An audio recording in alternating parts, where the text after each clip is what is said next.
Good morning. We're out here in the greenhouse. I got my coffee.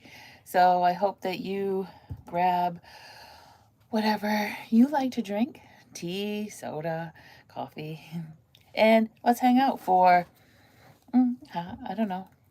We'll see. We'll see how long uh, it takes to talk about what we've done for the week. So I've tried a couple of, I don't know if you guys also do lives at all, or do Facebook, not Facebook. What are we on? We're on YouTube, at all. Um, but I didn't have any problems other than I didn't realize that you could change the orientation of the live. I think I had filmed the first live last week, um, vertical. And I did figure that out. So this is all a learning process. This is my second live. I've tried two other times this week to go live. And it said that I was live and I filmed the whole thing. And so I don't have enough subscribers that I can um, that it posts onto my YouTube channel um, automatically. So I have to go in the back door after this airs. They archive it, and then I have to like download that and then put it on my channel. But whatever. But for some reason, YouTube won't save it or I archive it or whatever the term is. I don't know.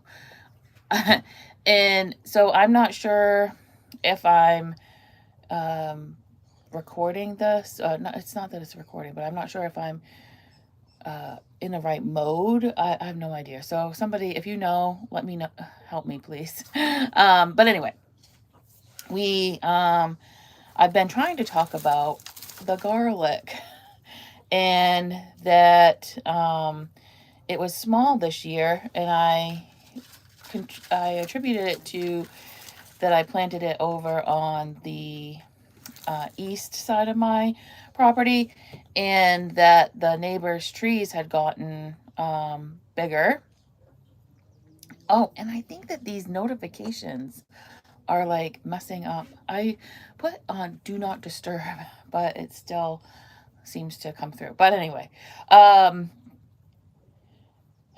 and maybe it's because of the trees are bigger and it's more shaded over there, or we had a wet spring, or and garlic doesn't like to be super wet. I mean, some regular rainfall and stuff like that, like plants do, but it seems like we have excessive amounts of those of precipitation in the spring nowadays. And let's see, there was something else too, but I think that it's probably D, all of the above. So I'm going to save this garlic, even though it's not huge, and plant it again this fall and see if I can get something bigger. But I'm going to plant it on the other side of my property where it gets a lot more sun because it's south facing. But I talked about, I'm not sure where it went. Oh, here it is. It had broken off. So there was some scapes that I hadn't been able to harvest a few weeks ago when I was harvesting the scapes off of the garlic, because they were either hadn't shown up, or they were smaller and I was going to wait. But by the time they got big enough, that I would probably be harvesting, the garlic was ready to harvest. Anyway, so you notice it actually starts off like this, and but you can kind of see that the little they're called bow bill. These are called each individual little. They look like little itty bitty garlic cloves. Are called bow bills. I used to do this back in like 2015 or whatever, and I didn't harvest my see they start to split open. I don't know if you can tell. So that paper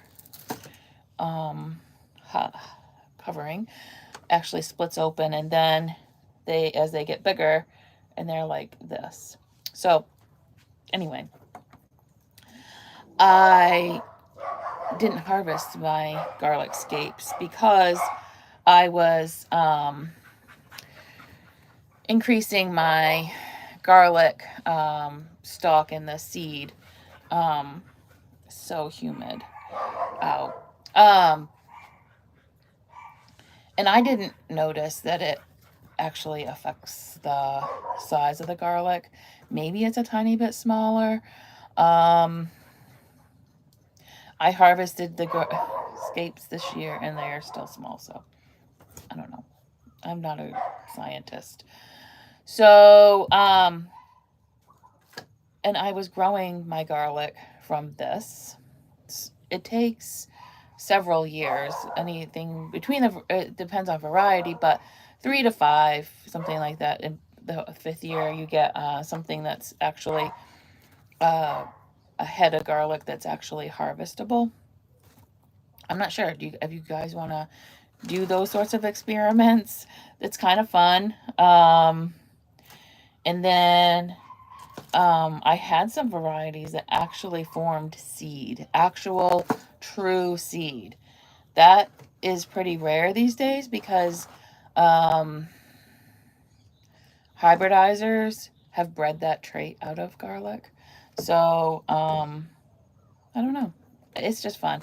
I got into all of that back in, like I said, 2015, and because I had stumbled across a gentleman. His name is Joseph Lofthouse, and he's a landrace breeder, and I think he primarily specializes in tomatoes.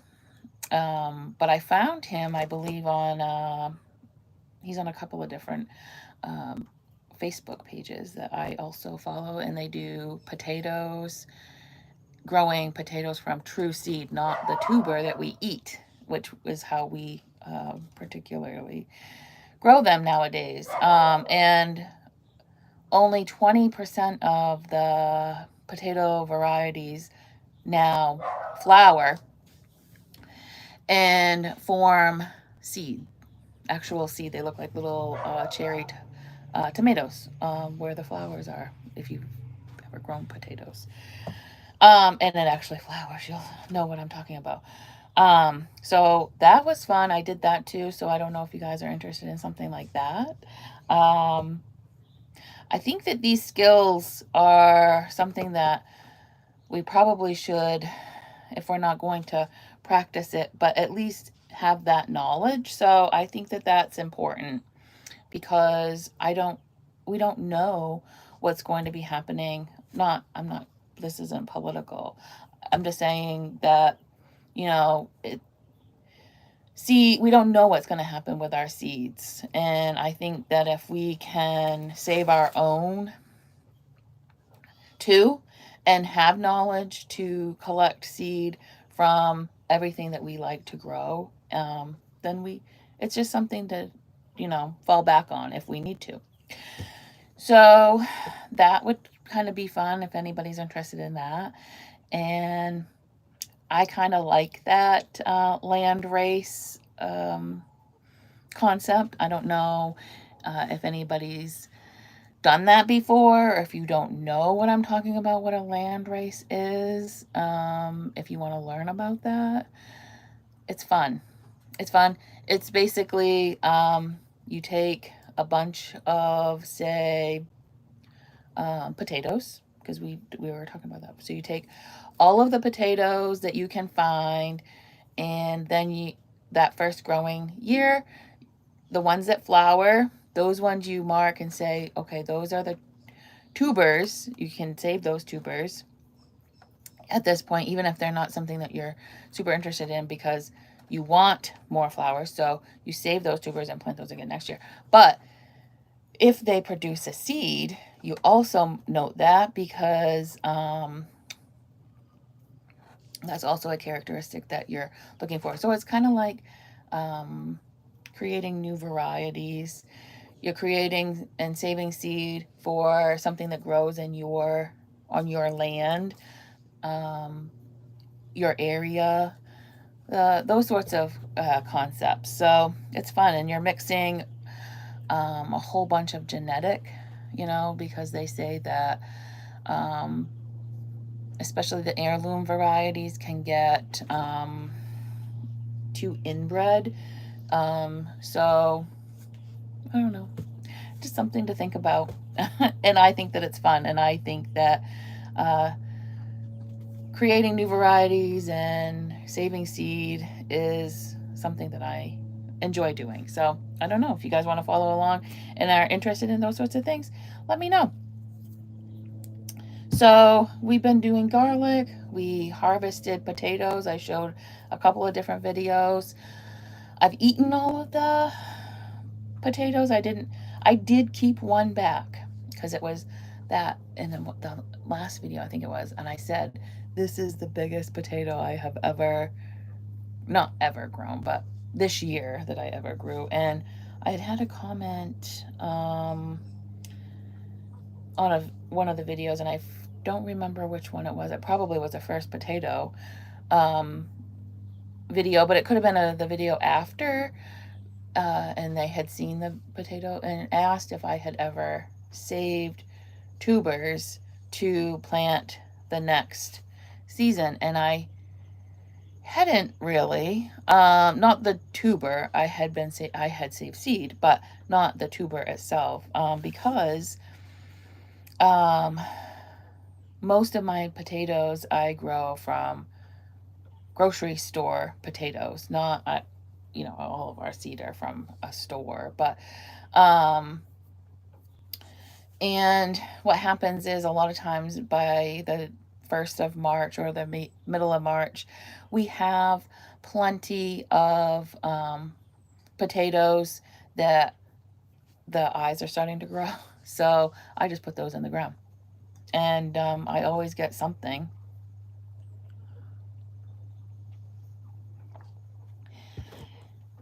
And let's see, what else have we done? The sunflowers are starting to bloom. That's interesting. So yesterday in the live that I was trying to post back on my channel, and Facebook and YouTube would not let me do that. I had a Facebook memory of it was either last year or the year before, and I was selling quite a few, or I wasn't really selling money, but I was putting arrangements out on my stand, in the driveway, my farm stand, and I had the end of July. I had sunflowers starting to show up this year, and I knew that sunflowers that I direct sow in the ground typically start blooming the end of July. This year, I said, well, I want to push that envelope because we had I don't know if they were warmer, but they were milder, and they were more rain. They have been more rainy springs. And I thought, well, if I can use my greenhouse, and I had talked about winter sowing, and I was using my greenhouse and extending the season. So I was planting sunflowers on a weekly basis or a bi-weekly basis and sowing them in seed trays. And this year I started that process, and I started it with you guys. And I did it until I ran out of space and I didn't have any more space to put any sunflowers. But I started that process the beginning of April, which is a whole month well, actually a month, almost like a month and a half before I would direct sow sunflowers, because I typically will start direct sowing seed sometime after Mother's Day, because we still have a threat of frost until the end of May here. But if you're direct sowing seed, the theoretically it's going to take a few weeks. And if we have a late frost, there's probably not much above the ground from those seeds. So, you know, you're fine. Direct sowing mid-May. So I direct sow from just after Mother's Day until the end of May. And those sunflowers start blooming the end of July. So I was like, well, I want to have some sunflowers for the 4th weekend on my farm stand. And that would be, you know, a whole month earlier. But it did not help. I think that I'm contributing that to the weather, the lack of sun, the excessive amounts of rain that we had, the cooler temps. And I had spoken to other gardeners and online and on my online Facebook groups that I'm with, and some of them had said that they were calculating that their gardens were probably about a month. And I thought, and I had mentioned that in a couple of videos, that I was like, well, I'm talking to some of my garden friends on social media that are saying, you know, a month, but I'm like, maybe that's exaggerated. But I think that that probably is the case, that my garden is probably about a month behind, and I think that that is just crazy. So I don't know. Are you guys experiencing that same thing? I think it seems like it's like a, you know, a nationwide issue. A month. That's crazy. So we got that. And then, but I do have some sunflowers blooming. So the goal this year, my garden theme was to grow grain, experiment with grain. I didn't expect that I was going to have any large production. I just wanted to grow it, see how it grew, see when the harvesting window was, see when I would plant it here. I'm not sure. Had been reading that you could, here in New England, we could have 2 plantings of a wheat. I did get some red Fife wheat, which in the garden tour video later on this week, you're going to see, I filmed that already this morning, but you're going to see something interesting. I think I have 2 varieties of wheat, even though I bought a red Fife. There's some wheat that looks totally different. And again, this is my first time growing wheat, and this is why I did that, was because I didn't know what it technically looked like. I mean, I know what wheat looks like when I consume it, but I didn't know what it looked like on the plant and what the plants actually looked like specifically. I mean, in general, I know what wheat looks like because I've seen dried wheat wreaths for decorating and all of that sort of thing. So that's interesting. And what else am I growing for the chickens? The sunflowers, rice. I have some, the packet was very small. I'm growing some long grain rice this year. It's just to increase my seed so that next year I might have to do that a couple of seasons.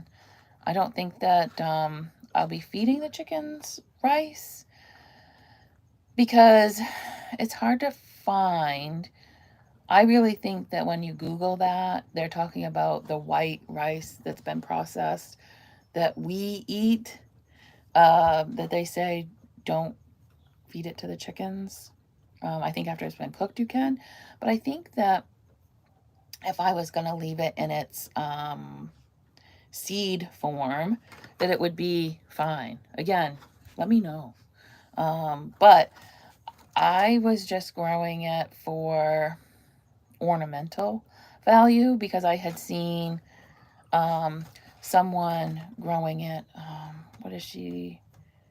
Breathe the Plant Lady? I think that's her channel, I think it's Breathe the Plant Lady on YouTube. And I don't think she has very many new videos, but I had stumbled across some of her old videos, and I really liked how it looked in a container. And I thought that if I ended up growing enough that I could eat, then that's great. But I really just wanted something different to offer at my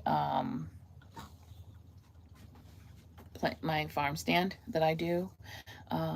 I do have a video, a shorter video, and you can see what I'm talking about. But if you guys want me to go into more depth in what I do, if you're looking to do some sort of farm stand or flower stand or something that for your community, let me know. It's fun. I don't make a ton, but that's not the goal. My goal is to create community. We all say with the social media and everything that community is kind of like gone, and I'm just bringing it back. That's my goal. So, oh, also, I just was thinking, looking across, I don't know what varieties of cucumbers you guys grow. I typically grow a pickling cucumber, a Boston pickling, and haven't had any issues with that. I didn't have that seed when I was getting ready to plant, and I had a pickle bush. So it's more of a bush variety of a pickle. And I ate two, and they were probably about like that, which is about the size that I pick a pickling cucumber, and I was eating it fresh, and they were super bitter. I sometimes get bitterness on my Boston pickling cucumbers if it's later in the season and the plants are stressed. They're getting towards the fall and they're just not good, right? So we don't eat those. But this is like the first two cucumbers, and they were like really bitter. So I know a lot of it is due to variety, and that's why we have our burpless cucumbers, because those tend not to be bitter, because that bitterness in a cucumber is the gene that actually is burpless. Like that gene makes you, after you've eaten it, keep tasting it. That is that gene. So I've never grown a bush. What was it called? Pickle bush, and it's just a hybrid. I had some seed this year. Also, my gardening theme was use up old seed, which seems to always be my goal, because I seem to acquire seed. I don't know. I just keep buying it. So next year, my same goal. I still have a ton of seed, and I bought seed, like $100 worth of seed, still this year. What else did we do this week? I think that's probably about it. Oh, I did eat the first cherry tomato. It was not exactly ripe, but it was definitely reddish. And it was good. It was the independent cherry tomatoes. Those actually are pretty good. They're really thick walled. I'm excited to see how they taste when they're actually fully ripe, because even it being not perfectly ripe, it was still really good. So I did that. And the corn is looking great. And in the last tour we did, I was saying, this is a purple husk variety, and it didn't, the stalks and the husk didn't look very purple. It's getting very purple. And if you are not growing it to eat, I would say grow it for the beauty. It is, the stalks are so pretty. I'm thinking I want to put it in the front yard, in our front garden in the back, and then plant some other things. I think I might talk my husband into that because it is so pretty.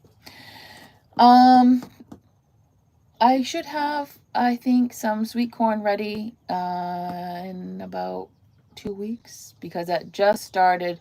It had been tasseling for maybe about a week. I think it was tasseling in the, it had tasseled in the last garden tour, and then the silks showed up a few days later, and they keep showing up now. So I think we'll have corn in probably about 2 weeks. So that's exciting. And if I don't end up liking how this variety tastes as far as a sweet corn, I can keep it on the stalk longer and use it as flour. I have never ground corn for any sort of baking, so that would be cool. That would be cool. I don't even know what you would use. Um, and then if I don't like it in either of those, I can save it for chicken feed because, they love it. They love any corn. Um, they're not picky eaters, amazingly. And let's see. They've been super funny. If you can, you might be able to hear them because they're just right outside the door here. They're like right at this corner of the greenhouse, in a chicken tractor. But I haven't been putting the tractor up to their run and putting them in the morning to go out in free range. I've been leaving the tractor all the way down this end of the yard because it's quite a distance, and I was like, I just don't want it. So I've been opening the chicken run and letting them run across the lawn to the tractor. And yesterday was hilarious, but today was even funnier because one of the chickens, my Rhode Island Red, had jumped on so I'm holding the feed scoop, and the grain is and she jumps up on my arm as I'm walking across the lawn, and they're all following me, but she got up on my arm and she's eating out of the scoop as we're walking across. I did get her down, and of course, feeds falls on the ground, and so then I lost everybody's attention. So I had to regroup and get their attention, and I did finally get the majority of them back into the chicken tractor, and four of them had gotten spooked because the garden dog Basil had been running along with them, and they got scared and went running back to their coop. So I closed the door behind them, and I got them. I just picked them up and got them in the chicken tractor later on after breakfast. But today, that Rhode Island Red was like, all right, I figured it out. And I had like a big quarter section of watermelon, and they go crazy over watermelon. And I know that every chicken owner has said that, but they really do. And I was like, okay, I'm gonna not have grain because that just falls on the ground and they get distracted. So this watermelon should be a lot easier. It was easier, but it was way funnier. So I opened the coop door, and immediately the Rhode Island Red is up here, and she's pecking at the watermelon, and she's like, yes, I got it first. and we're walking across the yard, and she's eating, and the other birds are following me, and then all of a sudden they're like, "Hey, she's getting more. She's getting it before we do." And I had all of the birds. I looked like the bird lady from Home Alone 2, and I'm walking across the grass with all the birds on me, and thankfully nobody pooped. So I'm going to leave it there. And I hope that it's sunny where you are, because we have the Canadian fires, and I hope that everybody's safe in Canada, all my Canadian friends. It's terrible. But it's created a pretty bad haze. But I hope it's sunny where you are, and that we're growing together. I'll see you next time.